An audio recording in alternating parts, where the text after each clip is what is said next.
बिस्मिल्लाहिर्रहमानिर्रहीम। sp2 hybridisation हमने discuss करना है।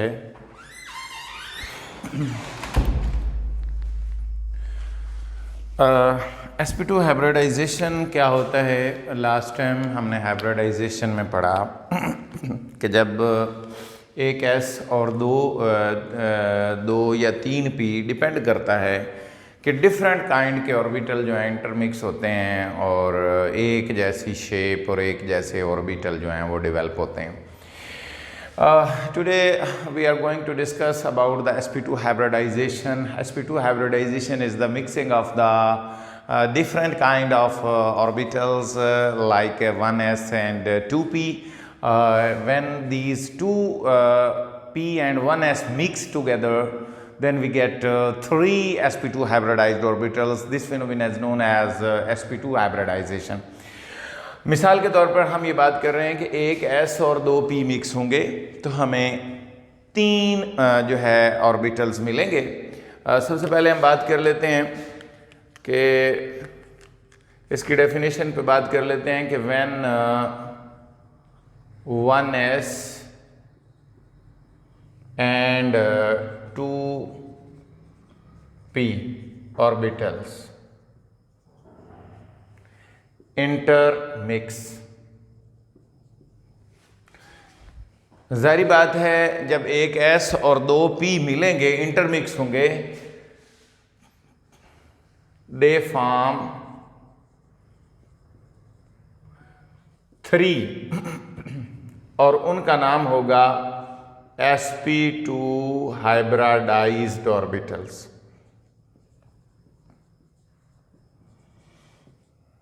is called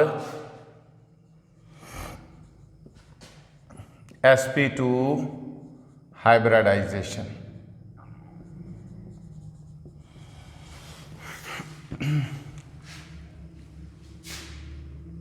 दिस फिनोमिना क्या है, दिस प्रोसेस क्या लें या दिस फिनोमिना क्या लें?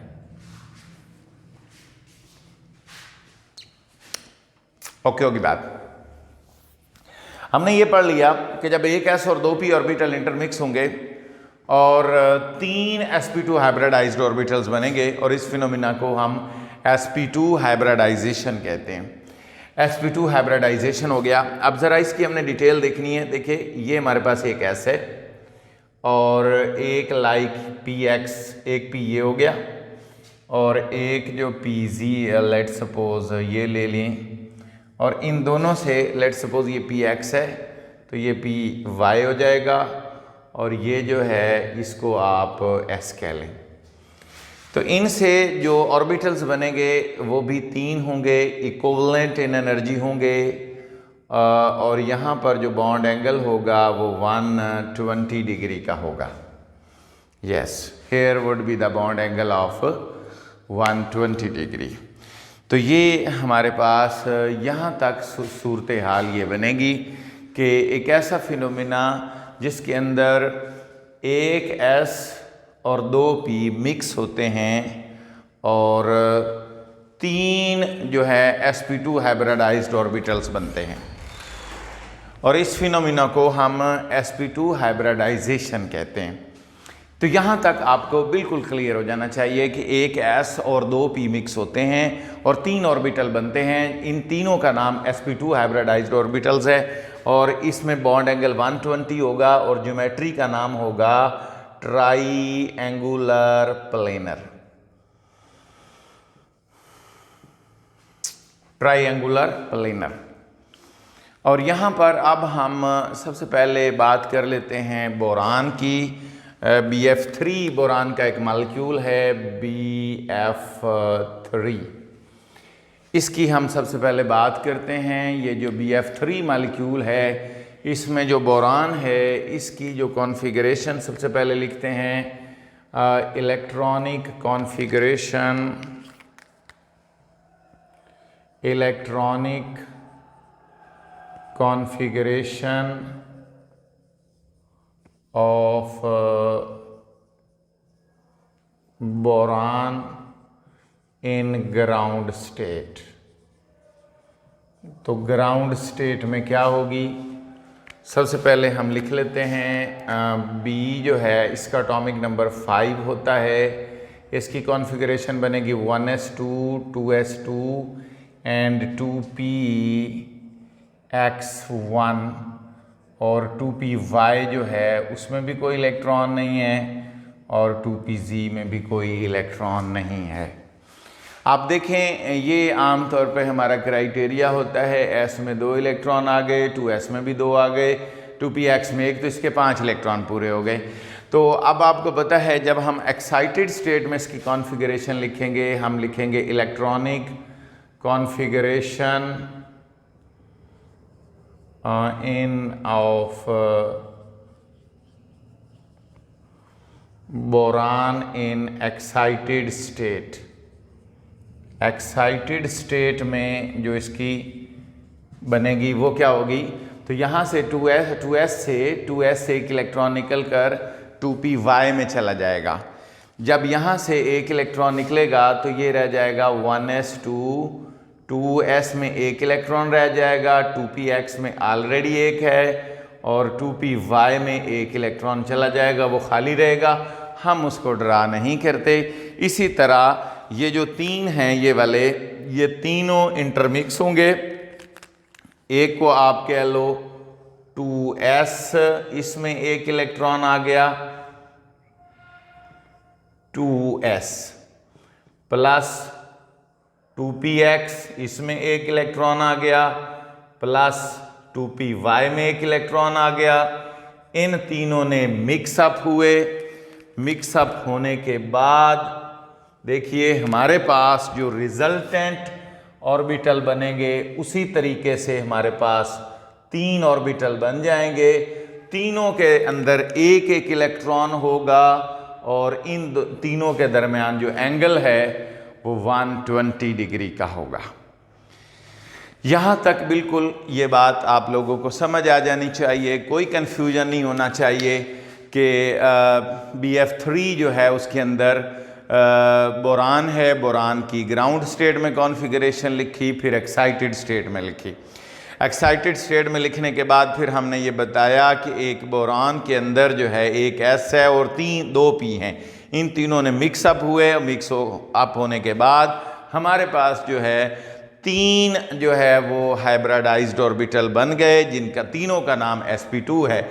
अगर आप बोरान में देखें BF3 में फ्लोरीन के 3 एटम अटैच हैं, तो फ्लोरीन के अगर हमारे पास 3 एटम अटैच हैं तो फ्लोरीन का एटॉमिक नंबर होता है 9। अगर आप इसकी कॉन्फ़िगरेशन लिखें 1s2, 2s2, 2px2, 2py2 और 2pz के अंदर एक इलेक्ट्रॉन है। जैसे देखें 2, 4, 6, 8 और 1 9, यानी कि पूरे 9 इलेक्ट्रॉन हमने इसके अंदर डिस्ट्रीब्यूट किए हैं और उसमें सिर्फ 2pz जो है वो पार्शियली फिल्ड है। VBT के मुताबिक सिर्फ पार्शियली फिल्ड ऑर्बिटल जो है वो ओवरलैप करेगा और हाइब्रिडाइजेशन में हिस्सा लेगा और 2pz इसके साथ ओवरलैप करेगा, एक इसके साथ और इसके साथ। तो रिजल्टेंटली जब हम इसका स्ट्रक्चर ड्रा करेंगे तो हमारे पास जो है वो ये देखिए हमारे पास ये इन तीनों का नाम, जैसे ये ज्योमेट्री ड्रा की है, इन तीनों का नाम sp2 और हाइब्रिडाइज्ड ऑर्बिटल है। इसी तरह हम जो है p को जो है डंबल शेप में ड्रा करते हैं, इसका इलेक्ट्रॉन ये आ जाएगा। इसी तरह हमारे पास जो है, इसी तरह हमारे पास ये हम इसको डंबल शेप में ड्रा करेंगे और इसको भी हम डंबल शेप में ड्रा करेंगे। तो इस तरीके से 3 ओवरलैपिंग हो जाएंगी। इस ओवरलैपिंग का नाम होगा, इस वाली जो ओवरलैपिंग इसका नाम है sp2 और उसका नाम है p। तो जाहिर बात है ये ओवरलैपिंग कहलाएगी sp2p ओवरलैपिंग। इसी तरह ये भी क्या होगी sp2p और ये भी क्या होगी, ये वाली जो है ये भी sp2p। तो ये तीनों जो ओवरलैपिंग्स हैं ये लीनियर या हेड टू हेड ओवरलैपिंग्स हैं और यहाँ से जो बॉन्ड बनेंगे, टोटल जो बॉन्ड होंगे, टोटल बॉन्ड्स जो हैं वो 3 हैं और तीनों जो हैं वो सिग्मा बॉन्ड्स हैं। ये तीनों सिग्मा बॉन्ड्स हैं। Because they have been formed by the linear overlapping. तो ये तीनों जो हैं लीनियर ओवरलैपिंग से बने हैं, इन तीनों के अंदर सिग्मा बॉन्ड है। अब हम बात कर लेते हैं नेक्स्ट जो हाइब्रिडाइजेशन है हमारे पास, उसका नाम है sp2 ही है। उसमें हमने स्ट्रक्चर जस्ट जो है डिस्कस करना है, इथीन का स्ट्रक्चर जो है वो हमने डिस्कस करना है। तो हम ग्राउंड स्टेट और उसी तरह एक्साइटेड स्टेट में स्ट्रक्चर लिखेंगे जी।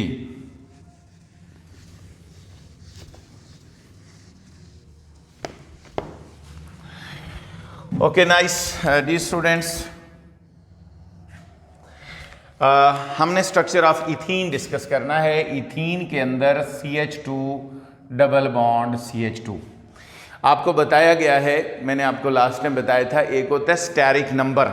स्टेरिक नंबर जो है at the end of the next lecture, जो हाइब्रिडाइजेशन के लेक्चर के अंदर मैं स्टेरिक नंबर के बारे में बताऊंगा। आपने अभी जो है सिर्फ और सिर्फ ये बात याद रख लेनी है कि अगर कार्बन डबली बॉन्डेड होगी विद कार्बन और any other atom then it would be sp2 hybridised. अगर कार्बन ट्रिपली बॉन्डेड है then it is sp hybridised. और अगर कार्बन के दरमियान सिंगल बॉन्ड है तो फिर इसकी हाइब्रिडाइजेशन sp3 होगी। अब यहाँ पर डबल बॉन्ड है, इसकी हाइब्रिडाइजेशन sp2 है। और हमने अभी डिस्कस किया कि एक S और 2 P मिलते हैं तो sp2 हाइब्रिडाइजेशन बनती है। तो सबसे पहले हम इसकी इलेक्ट्रॉनिक कॉन्फ़िगरेशन लिखेंगे। इलेक्ट्रॉनिक कॉन्फ़िगरेशन जो है हमने लिखनी है। सबसे पहले आप ग्राउंड स्टेट में लिख लें। ग्राउंड स्टेट में आप जब लिखोगे तो आपको पता है कार्बन जो है उसका एटॉमिक नंबर 6 होता है। 1s2 2s2 एंड 2px के अंदर एक है, 2py के अंदर एक है और 2pz जो है उसमें 0 है। यानी बोरान में तो यहाँ और सिचुएशन डिफरेंट थी कि उसके अंदर 5 इलेक्ट्रॉन थे, यहाँ पर टोटल जो हैं वो 6 इलेक्ट्रॉन हैं। तो इसलिए हमने 6 के 6 को डिस्ट्रीब्यूट करना है। नेक्स्ट हमारे पास क्या होगा, जरा तवज्जो करें। यहां से एक इलेक्ट्रॉन निकलेगा यहां से और 2pz में चला जाएगा।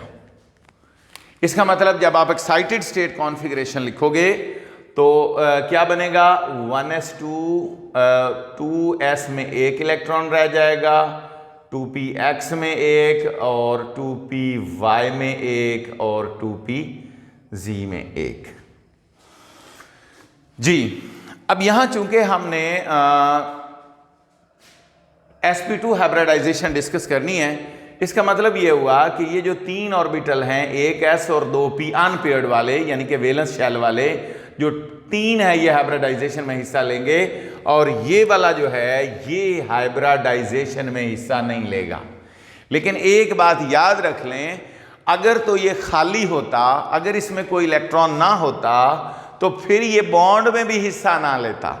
लेकिन चूंकि इसके अंदर पार्शियली फिल्ड इलेक्ट्रॉन मौजूद है इसलिए हाइब्रिडाइजेशन में तो ये हिस्सा नहीं ले रहा, लेकिन बॉन्ड फॉर्मेशन में ये हिस्सा लेगा। बॉन्ड फॉर्मेशन में इसकी पार्टिसिपेशन शामिल होगी।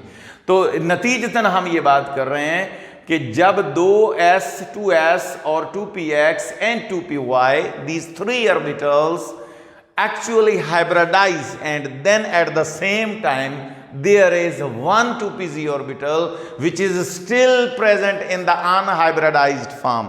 ये अनहाइब्रिडाइज्ड ऑर्बिटल मौजूद होगा, unhybridised which is not going to participate in the hybridisation. So this orbital जो है ये बॉन्ड फॉर्मेशन में जरूर हिस्सा लेगा। कैसे लेगा उसको हम आगे चलकर डिस्कस करते हैं। तो नतीजतन हमारे पास क्या सूरत हाल होगी, हमारे पास एक s होगा और उसके अंदर एक इलेक्ट्रॉन है और एक जो है 2px के अंदर है और ये 2s है और प्लस जो है एक 2py में है। और इस तरीके से हमारे पास जो है नतीजतन हमारे पास उसी तरह का एनवायरनमेंट डेवलप होगा। 2px ये वाला तीनों के मिलने से sp2 हाइब्रिडाइज्ड ऑर्बिटल बन जाएंगे। ये तीनों जो हैं sp2 हैं, ये वाला भी sp2 है और ये वाला भी sp2 है जी। अब हम आगे बात कर लेते हैं। मिसाल के तौर पर अगर आप गौर करें तो इथीन में 2 कार्बन हैं, एक ये है और एक ये है। इसका मतलब एक कार्बन भी इस तरह की है और दूसरी कार्बन भी इसी तरह की है। तो हम यहाँ पर दोनों कार्बन जो है वो उनको ड्रा कर लेते हैं। ये एक कार्बन हो गई, ये दूसरी कार्बन हो गई और ये तीसरी। इसी तरह इधर भी आप दोनों कार्बन जो हैं उन दोनों को ड्रा कर लो। ये दोनों को हमने ड्रा कर लिया। दोनों के अंदर, दोनों कार्बन के तीनों ऑर्बिटल के अंदर एक एक पार्शियली फील्ड जो इलेक्ट्रॉन है वो मौजूद है। अब आप इनको ज़रा ओवरलैप करें, देखें जाहिर बात है इसका नाम भी sp2 है और इसका नाम भी sp2 है। तो ये वाला जो दोनों ऑर्बिटल हैं ये आपस में ओवरलैप करेंगे। जब ये आपस में ओवरलैप करेंगे तो इनके दोनों के ओवरलैपिंग से लाइक यहाँ पर हम बना लेते हैं 1 2 और ये इनके सामने बन गया। ये इधर हो गया, ये ओवरलैपिंग और ये ज़रा गौर से देखिए। हमारे पास अगर ये वाला ऑर्बिटल जो है इसकी ओवरलैपिंग से दोनों ने, उनके इलेक्ट्रॉन जो हैं वो दोनों के पेयर्ड हो गए और अभी स्टिल इनके अंदर जो है एक एक इलेक्ट्रॉन जो है वो प्रेजेंट है। अब आप देखें, अगर आप इधर देखें, सबसे पहले तवज्जो कर लें, ये 3 ऑर्बिटल थे। इन तीनों में से एक एक ने ओवरलैप करके सिग्मा बॉन्ड बना लिया। इसको आप सिग्मा बॉन्ड कहेंगे और ये इस ओवरलैपिंग का नाम है sp2 ओवरलैपिंग। इस ओवरलैपिंग का नाम है sp2 ओवरलैपिंग। अब एक जो अगर आप एक कार्बन के ऊपर गौर करें तो 2 हाइड्रोजन इस कार्बन पर प्रेजेंट है और 2 हाइड्रोजन इस कार्बन पर प्रेजेंट है। तो हाइड्रोजन का जो बॉन्डिंग इलेक्ट्रॉन है वो s में होता है, जिसका मतलब एक s इधर ओवरलैप करेगा और एक s इधर ओवरलैप करेगा और ये इलेक्ट्रॉन जो हैं पेयर्ड हो जाएंगे। इस तरीके से ओवरलैपिंग से एक बॉन्ड बन जाएगा। तो यहाँ पर 2 बॉन्ड बन गए। इस ओवरलैपिंग का नाम है sp2s और इस ओवरलैपिंग का भी नाम है sp2s। इसी तरीके से अगर हम बात करें तो उस दूसरी कार्बन पर भी 2 हाइड्रोजन प्रेजेंट हैं। तो इसी तरह यहां पर भी 2 हाइड्रोजन आ जाएंगे, एक इधर और एक इधर, और इस ओवरलैपिंग का नाम है sp2s और इस ओवरलैपिंग का भी नाम है sp2s। तो ये 2 तरह की हमारे पास ओवरलैपिंग्स आ गई जिनमें sp2s ऑर्बिटल जो है वो प्रेजेंट है। sp2s से जो है वो सिग्मा बॉन्ड बन गया। तो इस तरह हमारे पास 4 सिग्मा बॉन्ड ये हो गए, 2 ये और 2 ये, यानी sp2s ओवरलैपिंग से 4 सिग्मा बॉन्ड बन गए और एक जो है वो sp2 ओवरलैपिंग से 1 सिग्मा बॉन्ड बन गया। अब हमें पता है कि एक 2pz ये वाला जो है ये इस प्लेन के ऊपर मौजूद है, इस प्लेन के ऊपर भी मौजूद है और इस प्लेन के ऊपर भी मौजूद है। तो इसका मतलब ये इस प्लेन के ऊपर जब मौजूद है तो इसका मतलब हम इसको जो है ड्रा करते हैं तो ये जो है एक इधर मौजूद है और इसके अंदर इलेक्ट्रॉन है और एक इधर मौजूद है और इसके अंदर भी इलेक्ट्रॉन है। तो ये पैरेलल तरीके से जो है अबव द प्लेन या बिलो द प्लेन जो है ये ओवरलैप करेगा और इससे जो बॉन्ड बनेगा वो बॉन्ड बनेगा पाई बॉन्ड जी। यहां से हमें ये बातें हमें समझ आ गई। हमने ये देख लिया कि ओवरऑल अगर आप इस हाइब्रिडाइजेशन को देखें तो हाइब्रिडाइजेशन के अंदर हमने जो सीखा है कि sp2 एक s और 2p मिक्स होते हैं तो sp2 हाइब्रिडाइजेशन बनती है। जब कार्बन डबल बॉन्ड बनाएगी तो उसकी हाइब्रिडाइजेशन sp2 होगी। हमने देखा कि कार्बन कैसे बॉन्ड बना रही है। हमने देखा कि इसके अंदर एक कार्बन ये है, एक कार्बन ये है, इन दोनों के लीनियर ओवरलैपिंग से यहाँ सिग्मा बॉन्ड बना। दो दो हाइड्रोजन दोनों के ऊपर प्रेजेंट है अकॉर्डिंग टू स्ट्रक्चर, तो 2 हाइड्रोजन इधर लग गए, 2 इधर। इस ओवरलैपिंग का नाम sp2s है और इस ओवरलैपिंग का नाम भी sp2 और इसका नाम sp2 और ये जो है इन दोनों का pz की ओवरलैपिंग से जो बना है वो पाई बॉन्ड बना है। क्यों? क्योंकि ये पैरेलल ओवरलैपिंग है। तो ये था हमारा हाइब्रिडाइजेशन का लेक्चर, जिसके अंदर हमने डिटेल से पढ़ा कि सिग्मा बॉन्ड कैसे बनता है और पाई बॉन्ड कैसे बनता है। सिग्मा बॉन्ड लीनियर ओवरलैपिंग से बनता है और जो पाई बॉन्ड है वो ऐसे पैरेलल ओवरलैपिंग से बनता है। तो यहाँ पर टोटल जो है 1 2 3 4 5 6 बॉन्ड बने हैं। 6 में से 5 सिग्मा है और 1 पाई है। उन 5 सिग्मा में से 1 सिग्मा जो है sp2 ओवरलैपिंग से बना है, जो बाकी 4 हैं वो sp2s ओवरलैपिंग से बने हैं और 1 पाई बॉन्ड है जो pz की पैरेलल ओवरलैपिंग से डेवलप हुआ है। तो ये था हमारा हाइब्रिडाइजेशन sp2 के हिसाब से लेक्चर। तमाम स्टूडेंट्स जो हैं, अगर आपको कोई प्रॉब्लम हो तो आप हमें ईमेल कर सकते हैं, आप कमेंट कर सकते हैं। Thank you very much. अल्लाह हाफिज़।